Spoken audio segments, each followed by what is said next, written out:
Corona വ്യാപനം മൂലം വിലക്കുകൾ ഏർപ്പെടുത്തിയെങ്കിലും പ്രവാസികൾക്ക് മറ്റൊരു വിധത്തിൽ ഇളവുകൾ നൽകുകയാണ് UAE.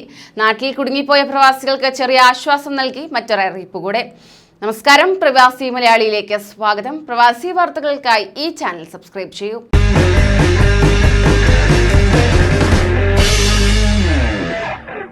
ദുബായിലേക്ക് തിരിച്ചുവരാൻ സാധിക്കാതെ പ്രതിസന്ധിയിലായവർക്ക് നാട്ടിലിരുന്നും തങ്ങളുടെ വിസ സ്റ്റാറ്റസ് അറിയാൻ സാധിക്കും. ഇതിനായി ദുബായ് വിസക്കാർ ഗവൺമെന്റ് വെബ്സൈറ്റായ www.amr.gdrfad.gov.ae/visa എൻക്വയറി ആണ് സന്ദർശിക്കേണ്ടത്.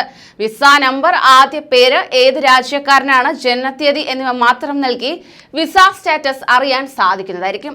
മറ്റെമിറേറ്റിലെ വിസക്കാർ ICA വെബ്സൈറ്റിലൂടെയാണ് ഇക്കാര്യം പരിശോധിക്കേണ്ടത്. വിമാന സർവീസ് ഇല്ലാത്തതിനാൽ തന്നെ ഇന്ത്യയിൽ കുടുങ്ങിപ്പോയ മലയാളികളടക്കമുള്ളവർക്ക് ഈ സംവിധാനം ഏറെ ഗുണകരമായിരിക്കും. അതേസമയം നാട്ടിൽ ബാക്കിയായ പലരും തങ്ങളുടെ വിസ കാലാവധി കഴിഞ്ഞതിനെ തുടർന്ന് കടുത്ത ആശങ്കയിൽ കഴിയുകയാണ്. ഇന്ത്യയിൽ നിന്ന് UAE-യിലേക്ക് വിമാന സർവീസ് പുനരാരംഭിക്കുന്നത് അനിശ്ചിതമായി തുടരുന്നതിനാൽ തന്നെ ജോലി നഷ്ടപ്പെടുമോ എന്ന് ആശങ്കപ്പെടുന്നവരും ഏറെയാണ്. അതേസമയം കഴിഞ്ഞ ദിവസം ഇന്ത്യ, ബംഗ്ലാദേശ്, പാകിസ്ഥാൻ, ശ്രീലങ്ക എന്നീ രാജ്യങ്ങളിൽ നിന്ന് ജൂലൈ 21 വരെ UAE-യിലേക്ക് വിമാന സർവീസുകൾ ഉണ്ടാകില്ലെന്ന് എമിറേറ്റ്സ് എയർലൈൻസ് അറിയിക്കുകയുണ്ടായി.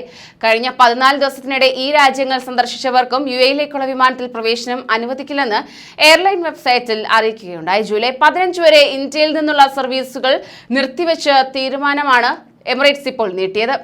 ഇന്ത്യയിൽ നിന്ന് ജൂലൈ 21 വരെ സർവീസുകൾ ഉണ്ടാകില്ലെന്ന് എയർ ഇന്ത്യയും ഇത്തിഹാദും നേരത്തെ തന്നെ അറിയിച്ചിരുന്നു. ഇന്ത്യയിലേക്ക് യാത്ര ചെയ്യുന്നതിന് തങ്ങളുടെ പൗരന്മാർക്ക് UAE-യും വിലക്കേർപ്പെടുത്തിയിരിക്കുകയാണ്. കോവിഡ് വ്യാപിച്ച പശ്ചാത്തലത്തിൽ ഏപ്രിൽ 25 മുതലാണ് ഇന്ത്യയിൽ നിന്നുള്ള യാത്രക്കാർക്ക് UAE യാത്രാവിലക്ക് ഏർപ്പെടുത്തിയത്. ഇന്ത്യയിൽ നിന്ന് UAE-യിലേക്കുള്ള വിമാന സർവീസുകൾ പുനരാരംഭിക്കുന്നതിൽ അനിശ്ചിതത്വം തുടരുന്നതിനിടെ ചില വിമാന കമ്പനികൾ ടിക്കറ്റ് ബുക്കിംഗും ആരംഭിച്ചിരുന്നു. ദുബായിലേക്ക് ജൂലൈ 15 മുതലുള്ള ടിക്കറ്റ് ബുക്കിംഗ് ആണ് വിസ്താര എയർലൈൻ, ഇൻഡിഗോ എന്നിവ പുനരാരംഭിച്ചത്. കൂടുതൽ പ്രവാസി വാർത്തകൾക്കായി ഈ ചാനൽ സബ്സ്ക്രൈബ് ചെയ്യൂ.